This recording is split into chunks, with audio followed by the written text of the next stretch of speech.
Am I correct, children? Very good. Are you all revising your portions? Good, children. Keep on revising. Okay. So, children, in today's class, we are going to visit a jungle. How many of you like to visit a jungle? Yes, we can see many animals there. So, do you want to come and join me to visit a jungle, children? Come on. Yes, children, tell me, in jungle, which type of animals we can see? Yes, there will be wild animals. What are the wild animals, children? The animals who live in jungle are called wild animals. The animals who live in jungle, they are called wild animals. Okay, tell me one more meaning we have in English for jungle. What is that meaning? Yes, forest. What is that meaning? Forest. Jungle means forest. So now we are going to see wild animal. Which wild animal I am talking about? Yes, that wild animal is our national animal also. Think, children, who is our national animal? Yes, children, you are absolutely correct. That is tiger. What is our national animal? Tiger. So today we are going to see some important things about tiger. Okay, first tell me, what is the Hindi name of tiger, children? Yes, it is Bagh. Tiger means Bagh. Tiger means Bagh. See, children, is it dangerous?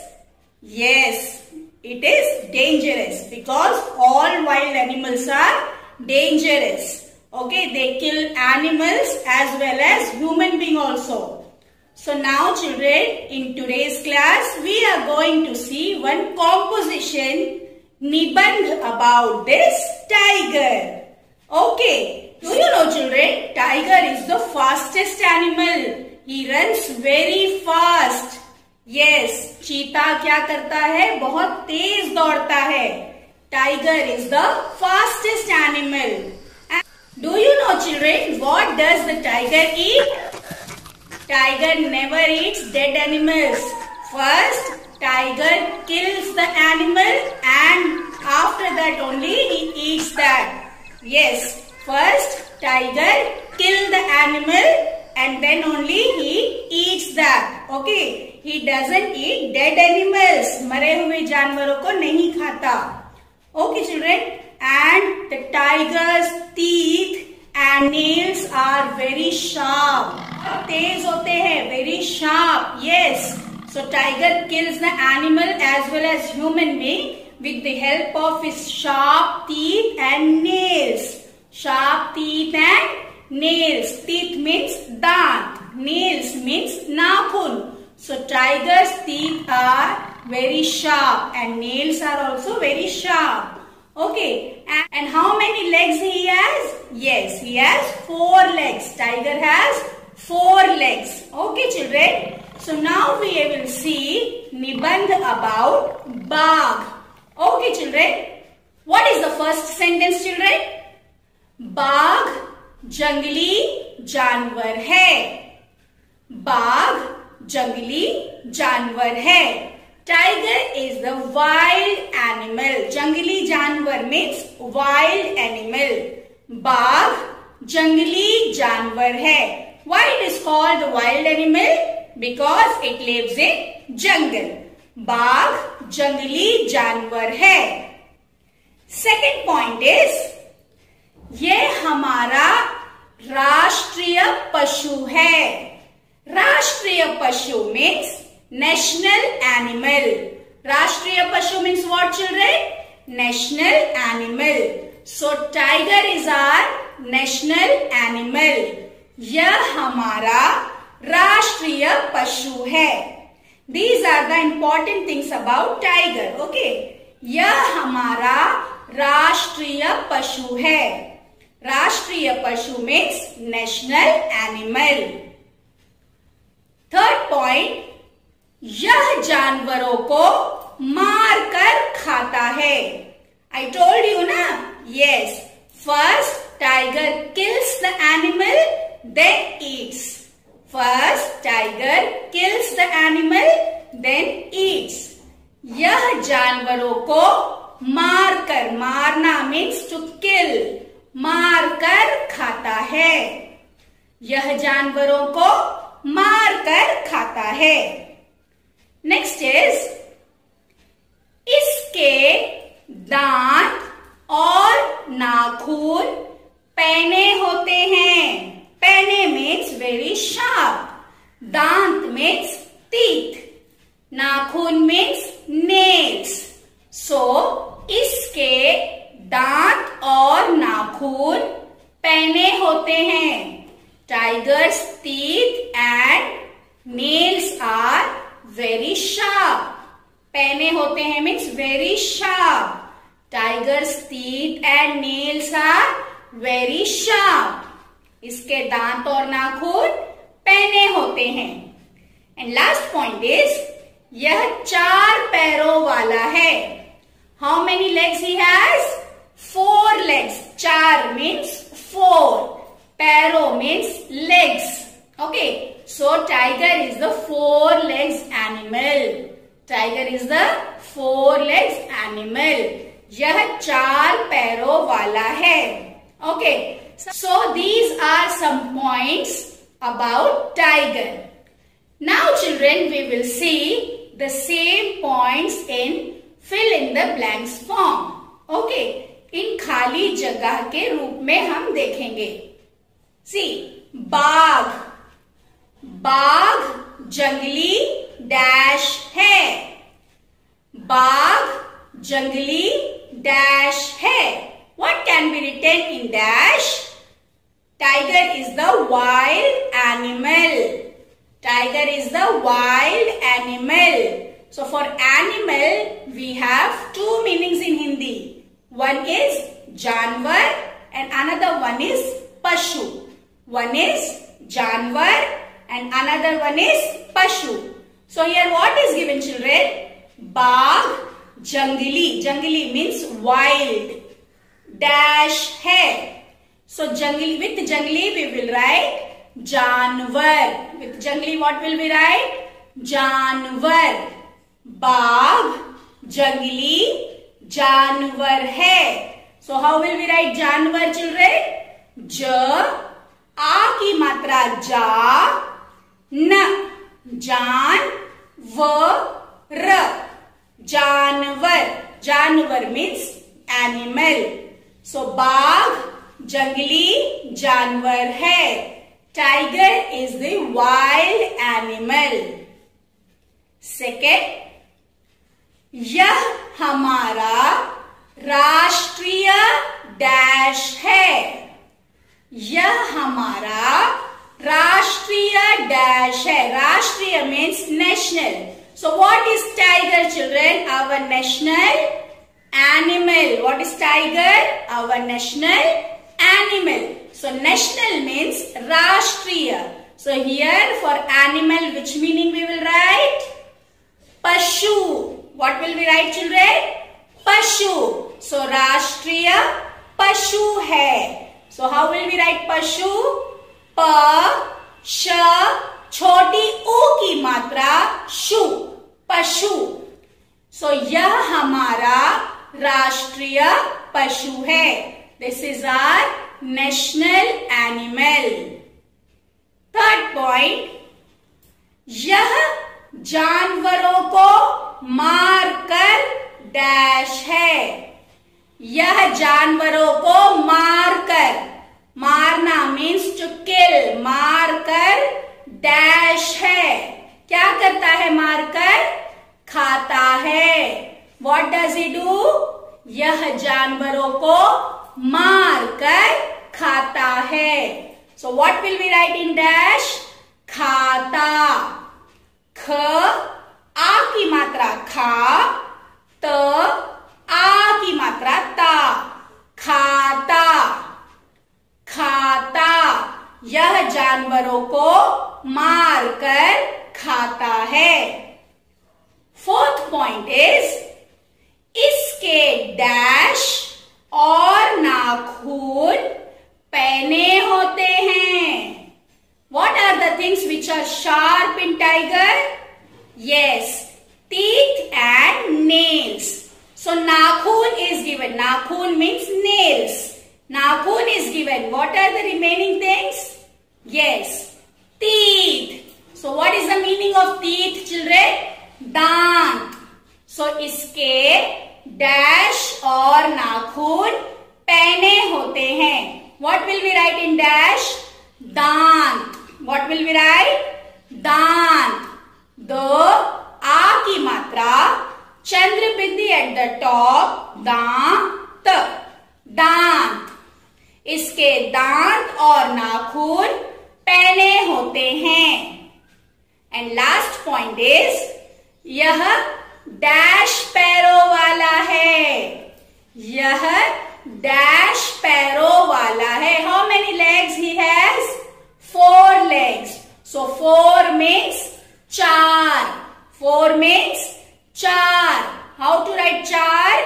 च आ की मात्रा चा र. 4. च आ की मात्रा चा र.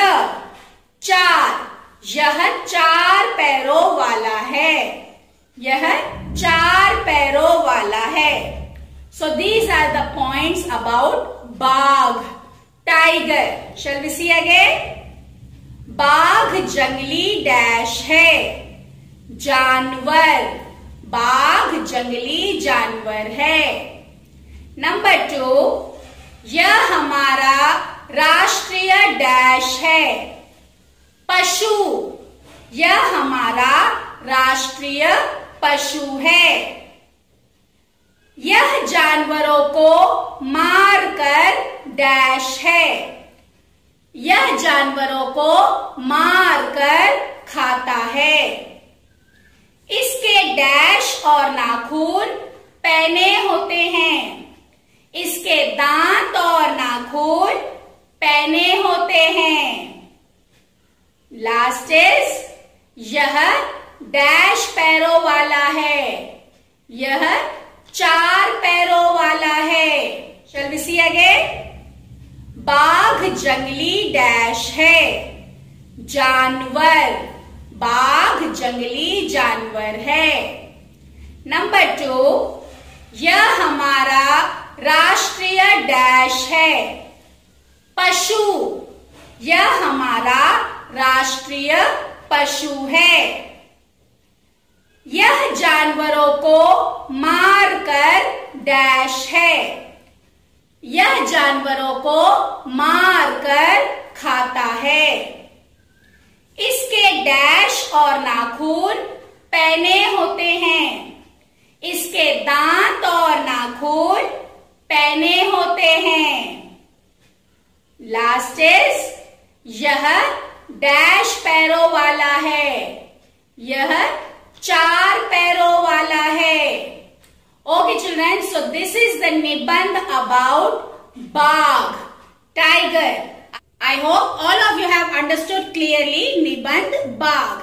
Now children, we will move to and write सावन का गीत, which is in page number 39. सावन का गीत. What does it mean?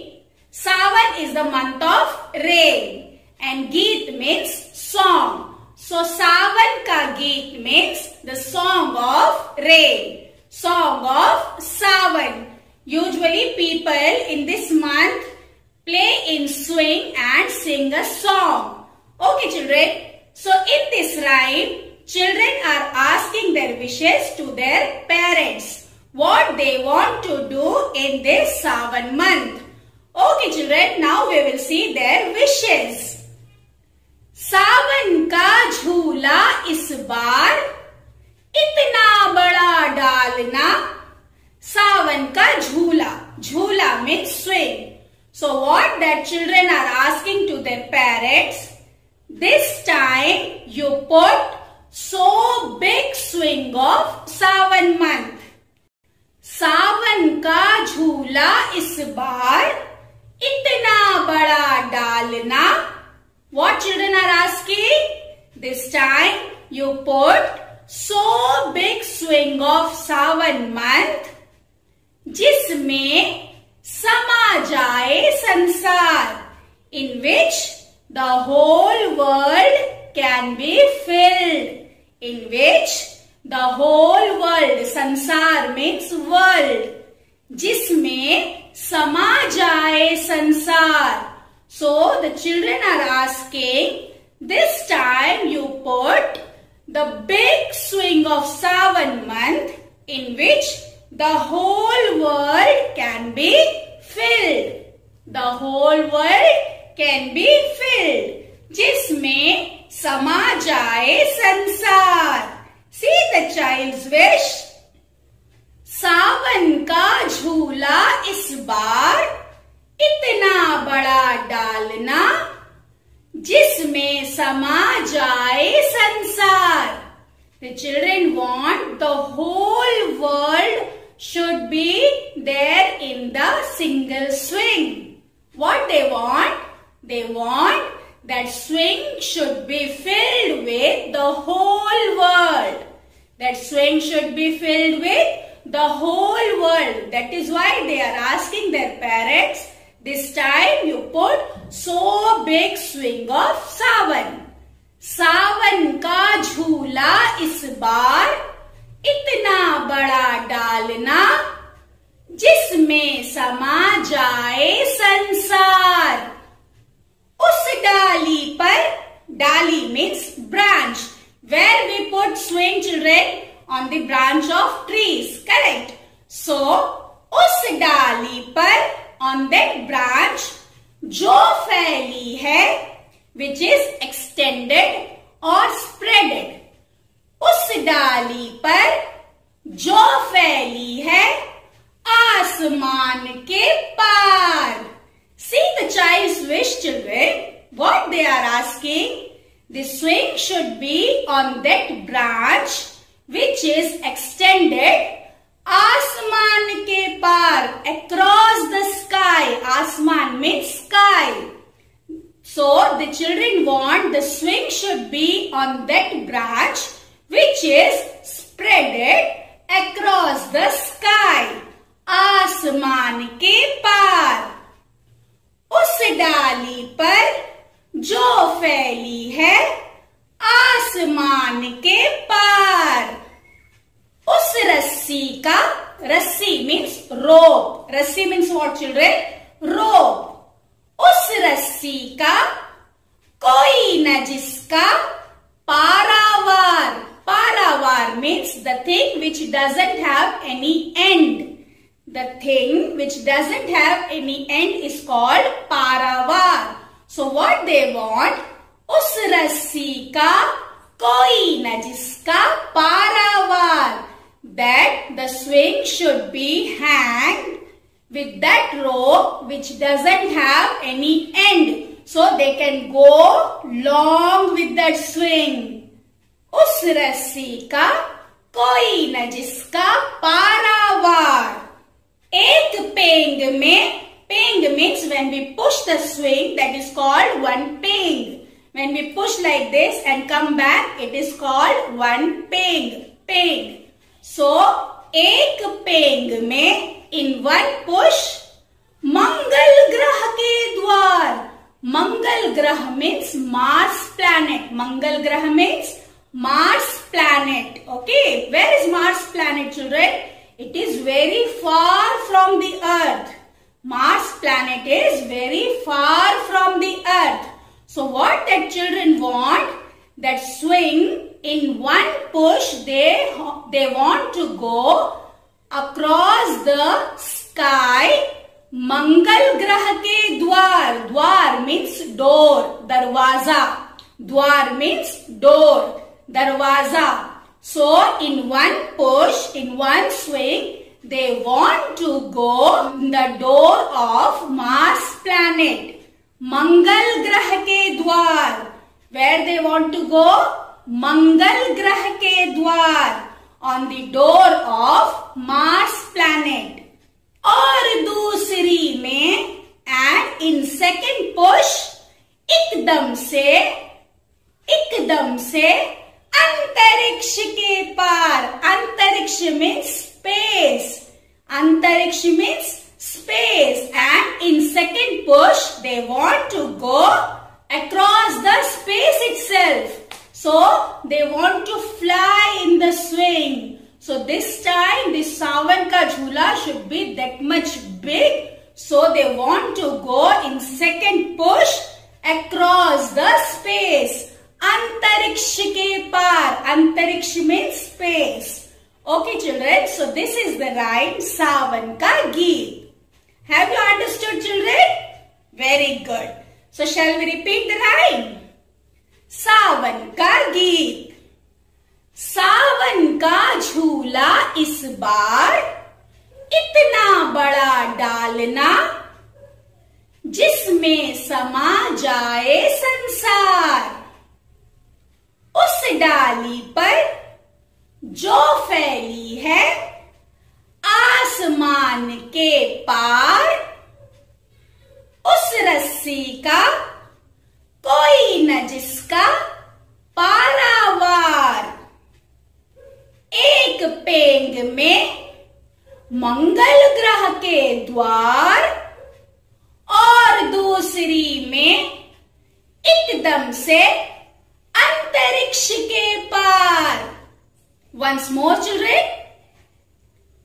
सावन का झूला इस बार इतना बड़ा डालना जिसमें समा जाए संसार.